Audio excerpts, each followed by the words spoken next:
ম্যাপের দিকে দেখো, ভারতের মানচিত্র ওখানে আঁকা আছে। আগের দিন আমরা পড়েছিলাম উত্তরের পার্বত্য অঞ্চল, মানে সেখান থেকে লাইন টেনেছিলাম। সব থেকে দক্ষিণ দিকের ভাগটা ছিল শিবালিক শ্রেণী। কি নাম ছিল এটা? শিবালিক। হিমালয় পর্বতের সব থেকে দক্ষিণ দিকটার অন্তর্গত। এবার এখানে একটা পর্বত দেখেছিলাম, খেয়াল আছে? এটা ছিল পশ্চিমঘাট পর্বত আর এটা ছিল পূর্বঘাট পর্বত। এইখানে একটা, এই দুটো পর্বত যেখানটা মিশেছে যে জায়গাটায়, এইখানে একটা পর্বত আছে, এটা হচ্ছে নীলগিরি পর্বত।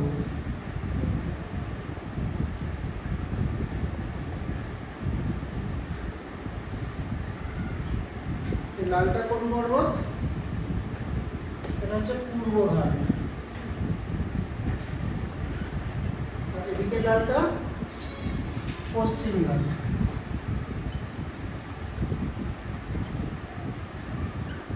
এটা পশ্চিমঘাট পর্বত, এটা পূর্বঘাট পর্বত। আর দুটো পর্বত যেখানে মিশেছে সেই জায়গাটার নাম হচ্ছে নীলগিরি পর্বত। সেখানে আরো দুটো তিনটে পর্বত আছে, আমরা পড়বো পরে। পশ্চিমঘাট পর্বতেরই অংশ, সম্প্রসারিত অংশ, পরে পড়ব। তো এখন আমরা পড়বো উত্তরের পার্বত্য অঞ্চল। দেখো এই জায়গাটাকে, এইখান থেকে একটা পর্বত আছে বিন্ধ্য পর্বত, ঠিক আছে? এই পর্বতের নাম কি বললাম? বিন্ধ্য পর্বত। এই বিন্ধ্য পর্বত ভারতকে মোটামুটি ভাবে দুটো ভাগে ভাগ করেছে, একটা উত্তর দিকের অংশ আর একটা দক্ষিণ দিকের অংশ। ভারতকে দুটো ভাগে ভাগ করেছে কে? কোন পর্বত দেখা যাচ্ছে? বোর্ডে কি লিখেছি? দুটো ভাগে ভাগ করেছে। বা ভারতের মাঝখান দিয়ে কোন পর্বত গেছে? হচ্ছে বিন্ধ্য পর্বত। ভারতের মাঝখান দিয়ে কোন পর্বত গেছে? বিন্ধ্য পর্বত। এই বিন্ধ্য পর্বতের নিচের দিকটাকে বলা হয় উপদ্বীপীয় মালভূমি। আর হিমালয় থেকে এই বিন্ধ্য পর্বতের মাঝের যে অংশটা রইল, অর্থাৎ এই যে অংশটা,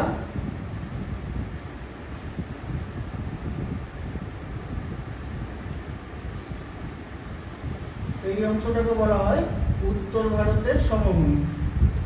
উত্তর ভারতের সমভূমি কোন অংশটা বুঝতে পারছো? এই অংশটার কি নাম হলো?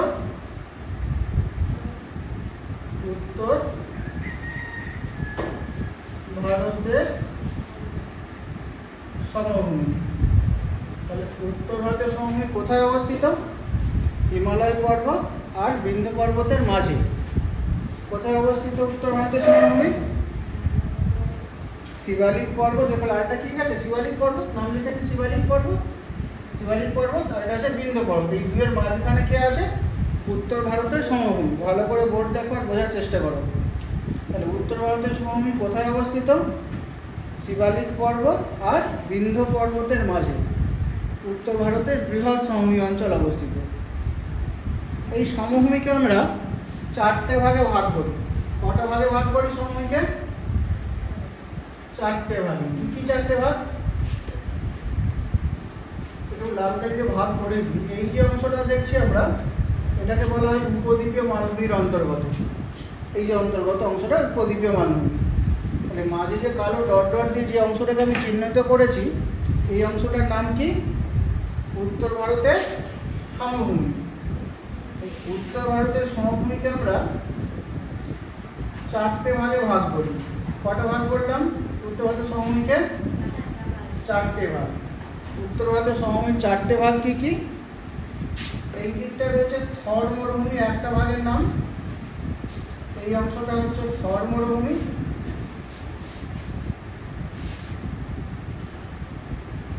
থর মরুভূমি। এখানটা রয়েছে পাঞ্জাব সমভূমি।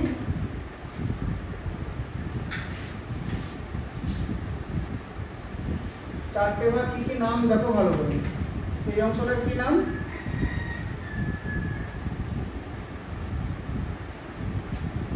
পাঞ্জাব সমভূমি। আর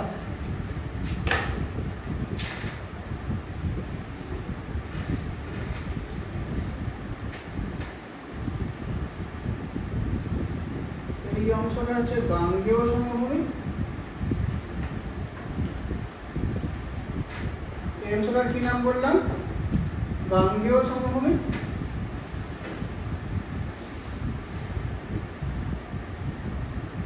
গাঙ্গেয় সমভূমি পেলাম এই দিকটা, আর এই দিকটা হচ্ছে ব্রহ্মপুত্র সমভূমি।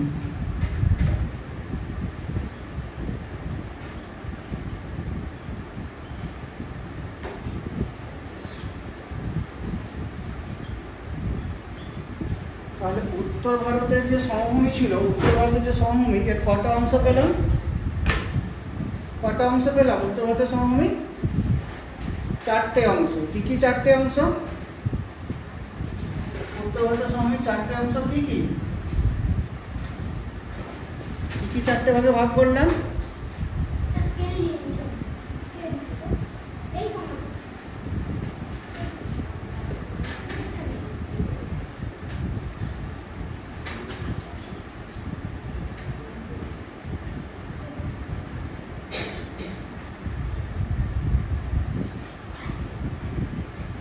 উত্তর ভারতের সমভূমি আমরা কটা ভাগে ভাগ করলাম? চারটে ভাগ। কি কি? একটা হচ্ছে থর মরুভূমি,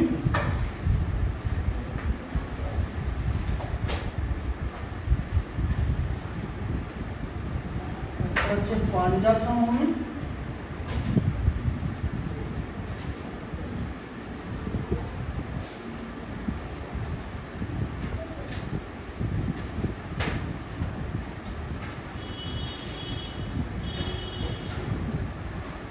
গাঙ্গেয় সমভূমি, আর 4 নম্বর হচ্ছে ব্রহ্মপুত্র সমভূমি।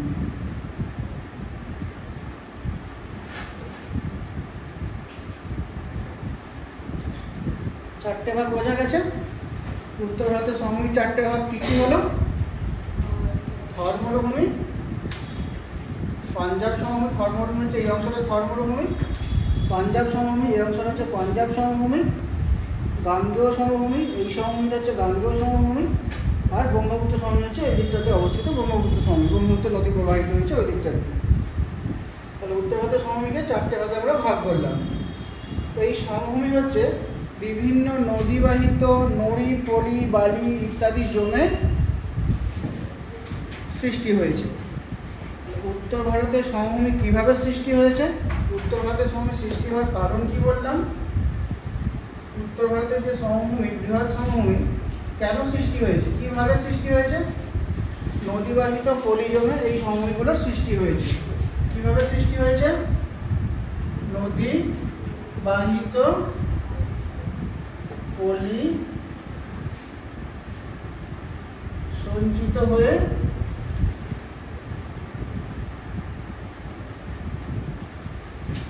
সৃষ্টি হয়েছে।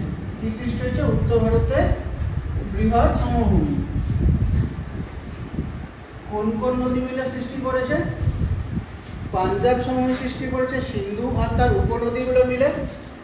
পাঞ্জাব সমভূমিকে সৃষ্টি করছে সিন্ধুর উপনদী, সিন্ধুর উপনদী এরা সৃষ্টি করছে পাঞ্জাব সমভূমি। গাঙ্গেয় সমভূমি সৃষ্টি করছে গঙ্গা নদী, ব্রহ্মপুত্র সমভূমি সৃষ্টি করছে ব্রহ্মপুত্র সমভূমি।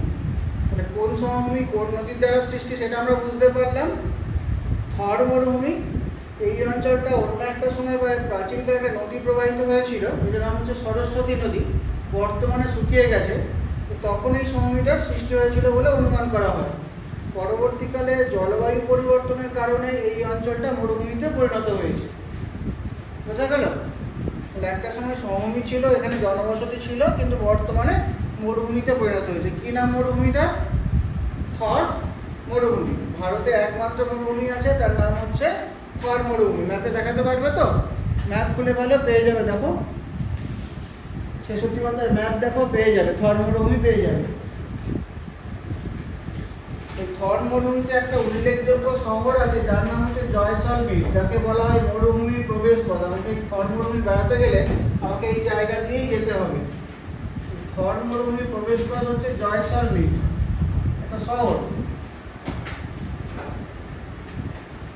আমাদের এই শহর দিয়েই থর মরুভূমি দিয়ে যাবে। এখানে কোন মরুভূমি আছে বললাম? কি নাম মরুভূমিটা? থর মরুভূমি।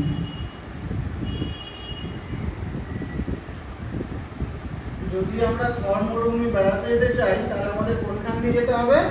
জয়সলমীর হয়ে যেতে হবে। অর্থাৎ মরুভূমিতে যাওয়ার দরজা বা প্রবেশপথ হলো জয়সলমীর। বোঝা গেছে এই পর্যন্ত? তাহলে কটা ভাগে ভাগ করলাম? 4টে ভাগে। কি কারণে সৃষ্টি হয়েছে সেটা আমরা বুঝতে পারলাম। নদীবাহিত পলি সঞ্চিত হয়ে এই সমভূমির সৃষ্টি হয়েছে। তো কোন সমভূমি কোন নদী দ্বারা সৃষ্টি হয়েছে? যেমন পাঞ্জাব সমভূমি কে সৃষ্টি করেছে? সিন্ধু উপনদীগুলো। গাঙ্গেয় সমভূমি সৃষ্টি করেছে গঙ্গা নদী, আর ব্রহ্মপুত্র সমভূমি সৃষ্টি করেছে ব্রহ্মপুত্র নদী। এই পর্যন্ত আশা করি তোমরা বুঝতে পেরেছো। এবার দেখো, এই অঞ্চলের মাটি হচ্ছে খুব উর্বর এবং পলি মাটি, ফলে এই অঞ্চলে কৃষিকাজ খুব ভালো হয়। আর এই অঞ্চলের জনঘনত্বও বেশি। ভারতের অধিকাংশ লোক এই গাঙ্গেয় সমভূমিতেই বসবাস করে। বুঝা গেল? সব থেকে বেশি লোক, ভারতবর্ষের সব থেকে বেশি লোক এই অঞ্চলটাতেই বসবাস করে। কেন?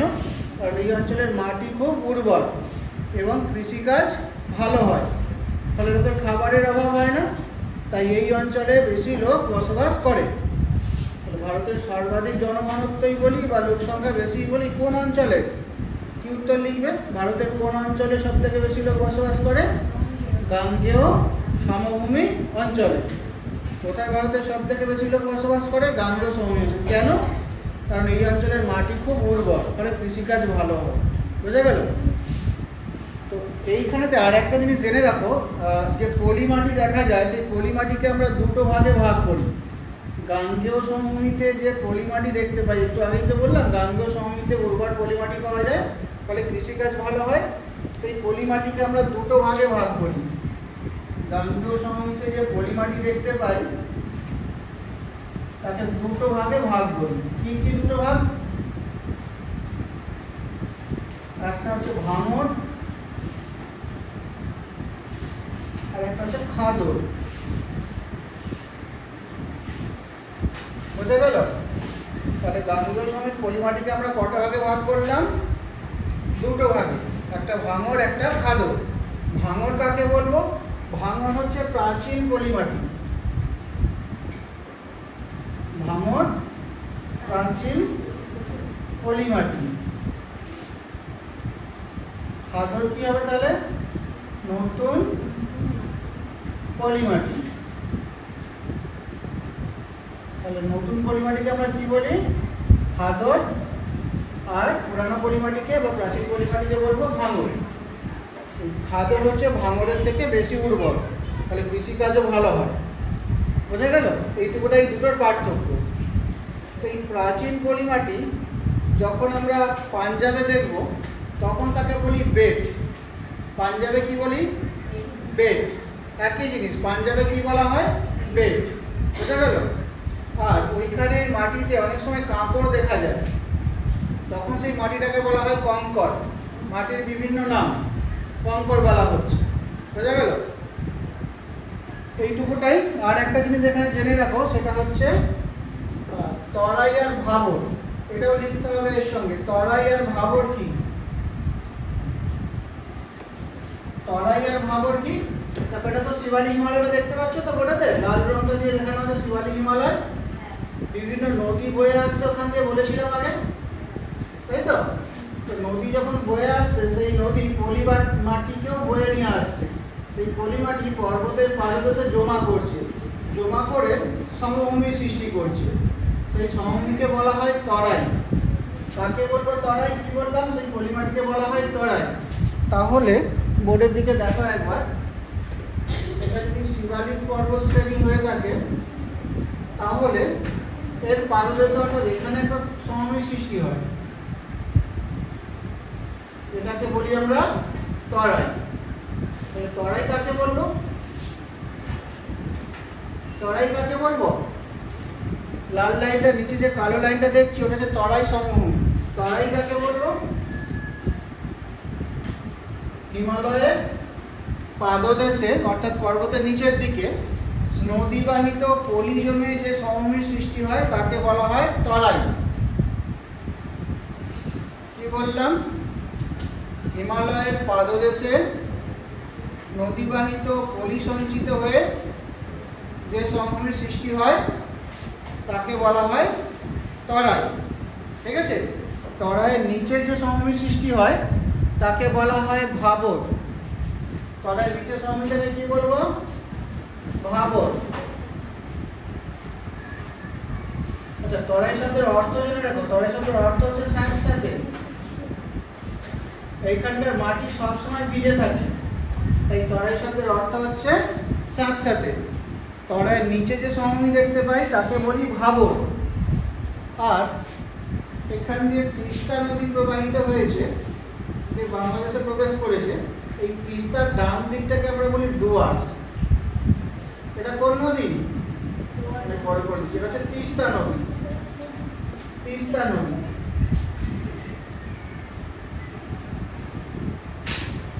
তিস্তা নদী। তিস্তা নদীর ডান দিকের অংশটাকে কি বলবো? ডুয়ার্স। বুঝা গেল? তিস্তা নদীর ডান দিকের অংশটাকে বলি আমরা ডুয়ার্স। এই ডুয়ার্স নাম করার পেছনে ইংরেজদের অবদান রয়েছে। তো তারা দুয়ার বলতে পারতো না, বলতো ডুয়ার। ডুয়ার মানে দরজা। তারা সেই ডুয়ার উচ্চারণ করতে পারতো না, তারা ডুয়ার উচ্চারণ করতো। সেখান থেকে এসেছে ডুয়ার্স। আমাদের এই দিকে 7টা রাজ্য আছে। এইখানে রয়েছে শিলিগুড়ি বলে একটা শহর। এইখানে একটা শহর রয়েছে, শহরটার নাম হচ্ছে শিলিগুড়ি। বোর্ডের দিকে দেখো ভালো করে।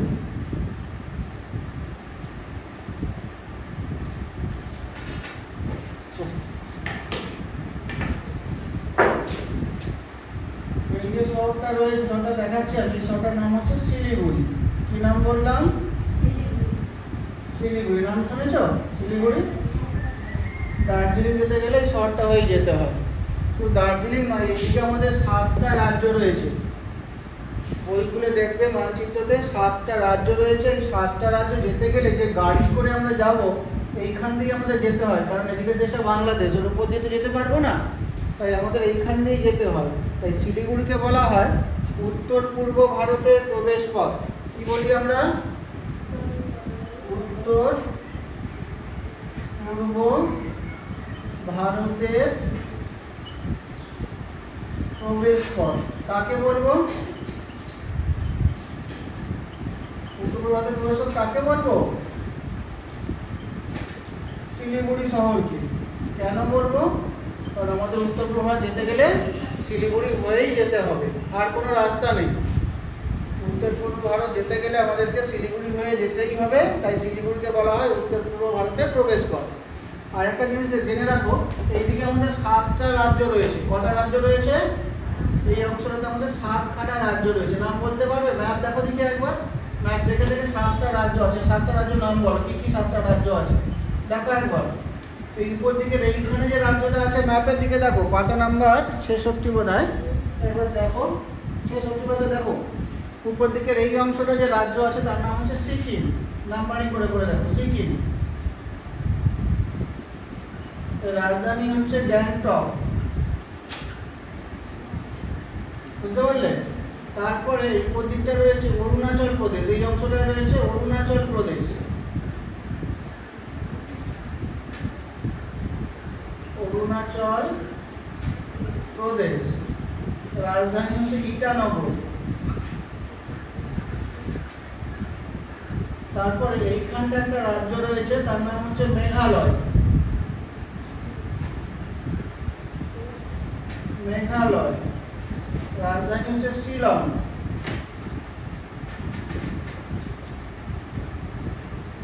মাঝখানটা যে রাজ্যটা রয়েছে তার নাম হচ্ছে আসাম।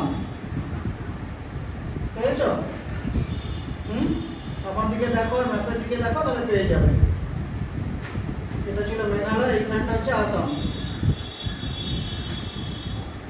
আসামের রাজধানী হচ্ছে দিসপুর। আসামের পাশে ডান দিকে এই অংশটায় পাবো নাগাল্যান্ড।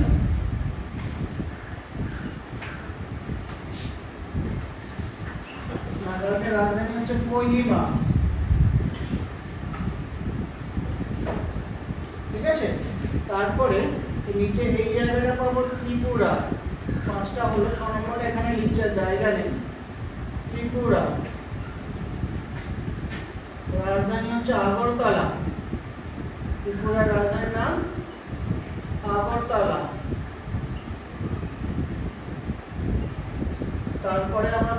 মণিপুর, এই নিচেটায় পাবো, এই জায়গাটায় পাবো মণিপুর। রাজধানী মণিপুরের ইম্ফল। তারপরে পাবো আমরা মিজোরাম, মিজোরাম এর রাজধানী হচ্ছে আইজল। 8টা হয়ে গেছে, আমি 7টা বললাম যে একটু আগে, এই 8টার মধ্যে সিকিমটা বাদ, তাহলে এইদিকে কটা হবে? এই অংশটায় 7টা রাজ্য, 7টা রাজ্য রয়েছে। এই 7টা রাজ্যকে আমরা একসাথে বলি সেভেন সিস্টার। কি বলি? Seven sister. তাহলে সেভেন সিস্টার বললে আমরা কি বুঝি? উত্তর পূর্ব দিকে যে 7টা রাজ্য রয়েছে তাদেরকে আমরা একসাথে সেভেন সিস্টার বলি। তো আরেকবার শুরু করি। শিবালিক পর্বত আর বিন্ধ্য পর্বত, এই দুয়ের মাঝে রয়েছে উত্তর ভারতের বৃহৎ সমভূমি অঞ্চল। এই সমভূমিকে আমরা 4টে ভাগে ভাগ করি। একটা থর মরুভূমি, একটা পাঞ্জাব সমভূমি, একটা গাঙ্গেয় সমভূমি, আর একটা আসাম সমভূমি। বোঝা গেল? পাঞ্জাব সমভূমি সিন্ধুর উপনদীগুলো সৃষ্টি করেছে, গাঙ্গেয় সমভূমি গঙ্গা নদীর সৃষ্টি করেছে, আর ব্রহ্মপুত্র সমভূমি ব্রহ্মপুত্র নদী সৃষ্টি করেছে। এই গাঙ্গেয় সমভূমির উর্বর পলিমাটিকে, উর্বর নবীন পলিমাটিকে আমরা খাদর বলি, আর প্রাচীন পলিমাটিকে ভাঙর বলি। হিমালয়ের পাদদেশে যে সমভূমিটা সৃষ্টি হয় তাকে তরাই বলি, যার অর্থ স্যাঁতস্যাঁতে। তার নিচে যে সমভূমিটা সৃষ্টি হয় তাকে ভাবর বলি। আর তিস্তার পূর্ব দিকের তরাই সমভূমিকে বলি ডুয়ার্স। বোঝা গেল? পাঞ্জাব সমভূমিকে বলি আমরা বেট ও কাঁকর বা কঙ্কর। এতটুকুটা মুখস্থ করতে হবে। আবার গাঙ্গেয় সমভূমিকেও আমরা 3টে ভাগে ভাগ করি। গাঙ্গেয় সমভূমিকে কটা ভাগে ভাগ করি? গাঙ্গেয় সমভূমিকেও 3টে ভাগে ভাগ করা হয়।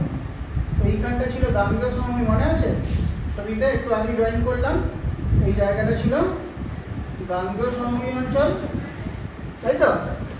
এই গাঙ্গেয় সমভূমি অঞ্চলকে আমরা আবার 3টে ভাগে ভাগ করি: উচ্চ গাঙ্গেয়, মধ্য গাঙ্গেয় ও নিম্ন গাঙ্গেয় সমভূমি। গাঙ্গেয় সমভূমিকে কটা ভাগে ভাগ করি? কি কি 3টে ভাগ? উচ্চ গাঙ্গেয়, মধ্য গাঙ্গেয় সমভূমি আর নিম্ন গাঙ্গেয় সমভূমি। গাঙ্গেয় সমভূমির কটা ভাগ? 3টে। বুঝতে পেরেছো? ক্লাস 6 আজকে আমি পড়ালাম মধ্যভাগের যে সমভূমি অঞ্চল রয়েছে সেই সম্পর্কে। বোঝা গেল? উত্তরে নদী গঠিত যে সমভূমিগুলো ছিল আমরা তার সম্পর্কে পড়লাম।